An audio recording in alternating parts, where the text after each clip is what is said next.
హాయగా చల్లగా. నిగమ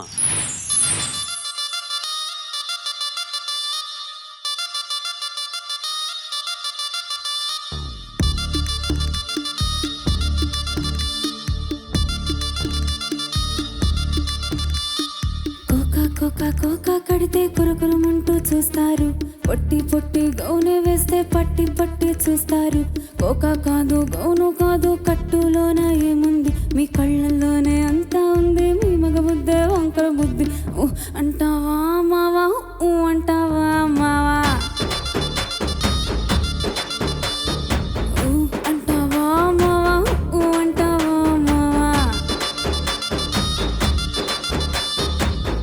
తెల్లగుంటే ఒకడు తెల్ల కిందులవుతాడు, నల్లగుంటే ఒకడు అల్లారల్లరి చేస్తాడు.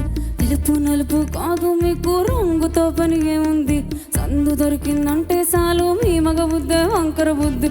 ఊ అంటావా మావా, ఊ అంటావా మావా, హాయ్ ఊ అంటావా మావా, ఊ అంటావా మావా.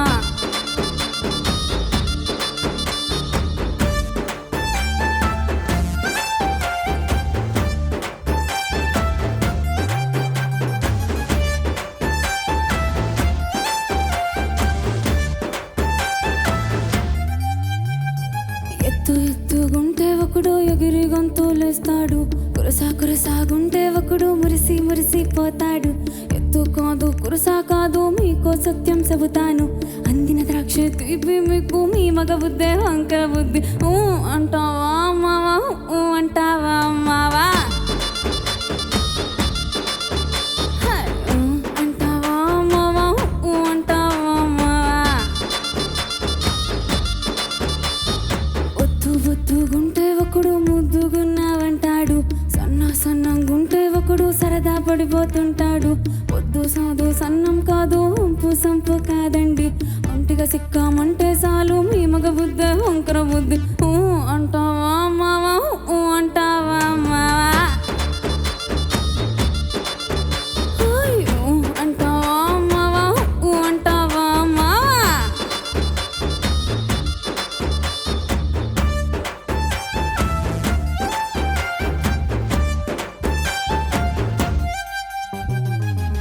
పెద్ద మనిషిలాగా ఒకడు పోజులు కొడతాడు, మంచి మనసుందంటూ ఒకడు నీతులు చెబుతాడు. మంచి కాదు సెట్టా కాదు అంతా ఒకటే జాతండి, దీపాలన్నీ ఆర్పేశాక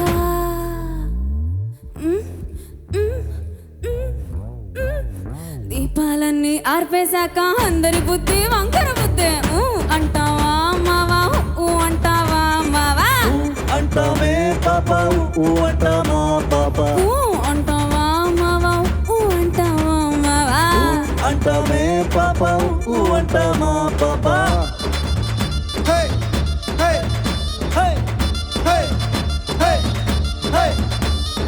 ఊ అంటావా మావా, ఊ అంటావా మావా. నిగమ, నమస్తే సార్. నీ పెర్ఫార్మెన్స్కి షార్టెస్ట్ స్పందన ఏంటంటే ఊ. Thank you sir. బాగుందని అర్థం, ఊ అంటే బాగోలేదని. కాబట్టి అయితే నేను ఒక విషయం చెప్తా, ఐటమ్ సాంగ్ అని అనొచ్చు ఇట్లాంటి వాటిని, లేదా club song item song what ever it is, బహుళ జనాదరణ పొందడానికి కోసం ఏం చేసే పాటలు చాలా కొన్ని ఫినామినల్గా ఉంటాయి. కొన్ని ఎక్కడో కొన్ని సూపర్ హిట్ అవుతాయి, సూపర్ హిట్ అన్న పదాన్ని దాటి కొన్ని హిట్ అవుతాయి. అట్లాంటి పాట నాకు తెలిసింది దమ్మరదమ్ అనే పాట, నా చిన్నప్పుడు విన్నది. అది ఆ పాపులారిటీ ఎంత తోడుకుపోయి ఘనీభవించి అంటే బాగా ఇంకా పరాకాష్కి వెళ్ళిపోయిన తర్వాత ఏమవుతాయంటే అవి వాటికి దైవత్వం వచ్చేస్తుంది. దైవత్వం అంటే ఏంటంటే, నేను కర్ణాటక స్టేట్లో అక్కడ ఒక గ్రామంలో ఉన్నప్పుడు భజన సంఘంకి భజన చేయడానికి వెళ్ళేవాడిని. అక్కడ నేను హార్మోనియం వాయించేవాడిని.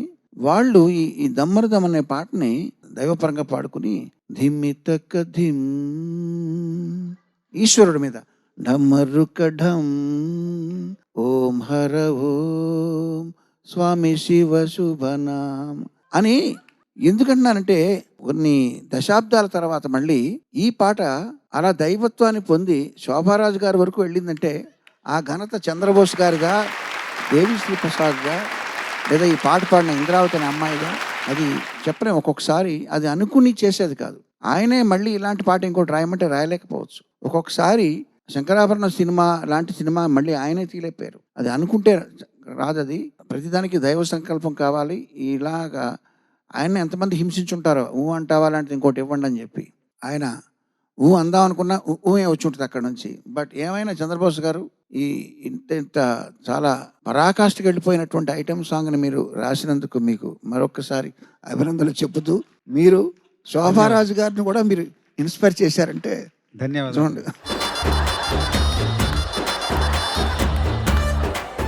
నేను తస్లీం ఎలా చెప్తో చెప్తాను.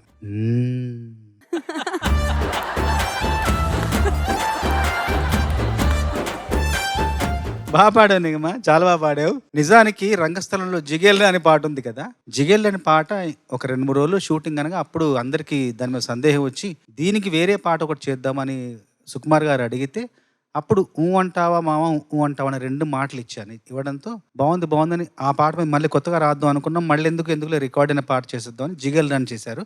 చేసిన తర్వాత అప్పుడే చెప్పారు, బోసు గారు అంటావా పాట ఎవ్వరికి ఇవ్వద్దు, ఎవరికి అమ్మొద్దు, ఒట్టేయండి అన్నాడు. ఒట్టేసా, ఇది మీకే రాస్తాను, మీకే ఇస్తానని చెప్పేసి ఒట్టేశారు. అక్కడ నుండి తర్వాత పుష్ప సినిమా వచ్చినప్పుడు ఈ పల్లవిని పెట్టుకుని, ఈ హుక్ లైన్ పెట్టుకుని, అనుపల్లవిని పెట్టుకుని మళ్ళీ అంతా రాశాను. అలాగా రంగస్థలంలోనే దీనికి పునాది పడింది అనమాట ఈ పాటకు.